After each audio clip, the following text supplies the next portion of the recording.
Assalomu alaykum aziz do'stlar. Bugun biz operatorlar mavzusini ikkinchi qismini boshlaymiz. O'tgan darsda biz operatorlarga kirish mavzusini va operandis va operator tushunchalarini tushunib olgan edik.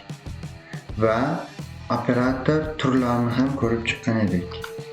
Bugun arifmetik operatorlarni o'zini ko'rib chiqamiz.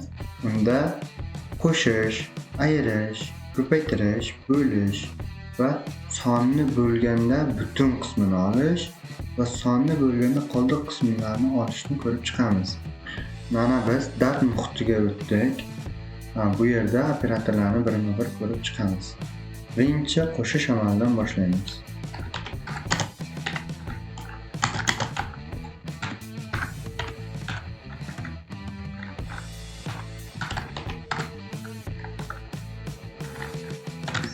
Bor. Va natijamizni ishga tushiramiz. Va mana 80, ya'ni 50 ga 30 ni qo'shib berdi. Ikkinchi operatorimiz bu ayirish operatori edi.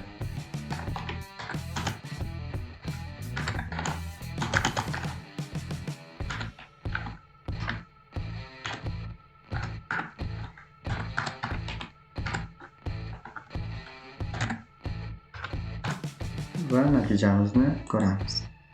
Va bunda oddiygina ayirish amalini bajarib berdi. Mana endi biz ko'paytirish amalini ko'ramiz.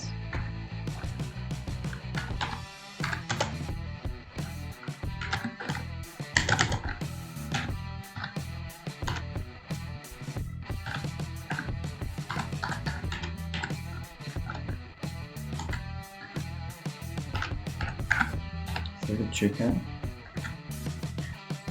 Va dasturimizni ishga tushiramiz. Va mana dasturimizni ko'paytirib berdik. Endi bo'lish amalini ko'ramiz.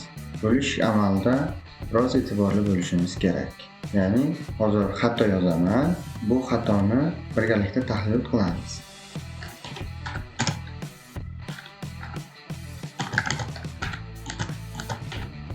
Va mana dasturimizda xatolik ro'y berdi. Videoni to'xtatib, xato nimadanligini biroz o'ylab ko'ring.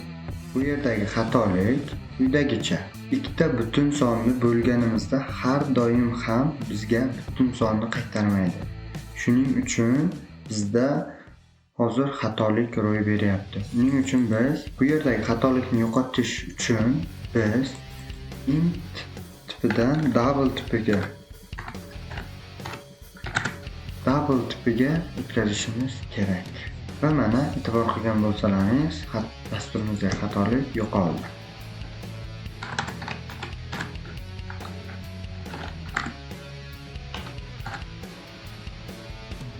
Bu 4 edi. Va dasturimizni ishga tushiramiz. Va mana haqiqatdan ham bizga bo'lganimizda butun son chiqmadi. Shuning uchun int turida xatolik ro'y berdi.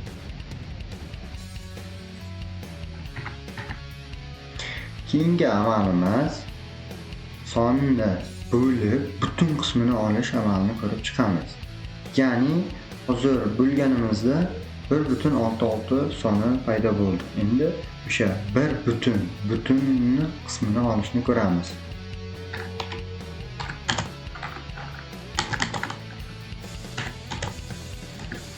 Bo'lish amali quyidagicha: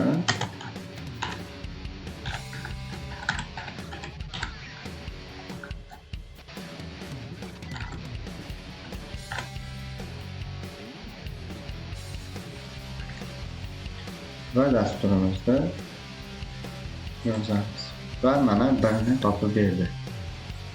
Buni men 500 qilsam dasturimizda 16 butun, ya'ni butun qism 16 ekan. Endi oxirgi amalimiz, ya'ni bu qoldiq qismini topib berish. Sonni bo'lgandagi qoldiq qismini topib berish.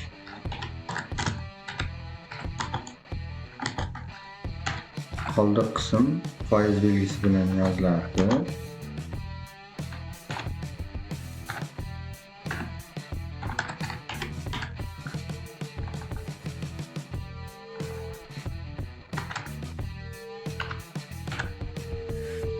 hozir dasturni ishga tushirganimizda mana bu qiymatni qaytarmaydi.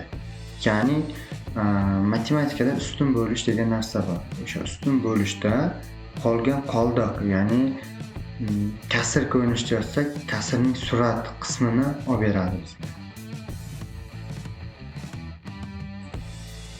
Va mana kasrimizning surat qismida 20 mavjud ekan. Endi keyingi slaydimizga o'tadigan bo'lsak, keyingi slaydimizda increment va decrement operatorlari mavjud. Increment va decrement amalllari bu birga oshish va birga kamayish operatorlari. Endi dastur kodiga o'tib, bu amallarni sinab ko'ramiz. Mana biz dab nuqtaga o'tib oldik. Endi bu yerdan kodni yozamiz. Misol uchun 10 s plus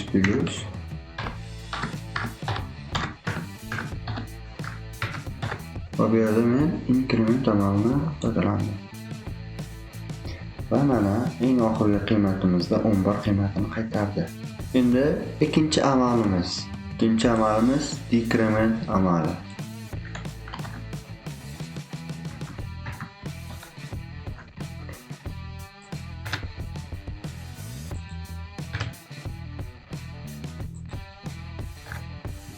Decrement amali birga kamayish. Ya'ni buni ham yozganimizda mana endi 10 edi, 9 bo'ldi. Endi faqatgina o'zgaruvchidan keyin minus qo'yishimiz shart emas. Undan oldin ham minus qo'yib yozishimiz mumkin.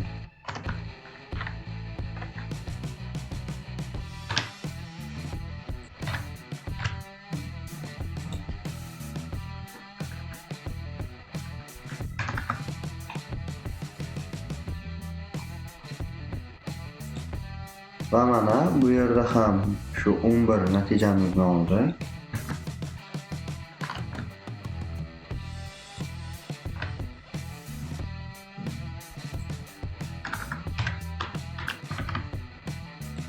C3 va mana endi oxirgi amalimizni ham yozamiz. Va mana 9 berdi. Va mana shu bilan operatorlar mavzusiga bag'ishlangan darsimizning ikkinchi qismi ham o'z nihoyasiga yetdi. Xayr, salomat bo'ling.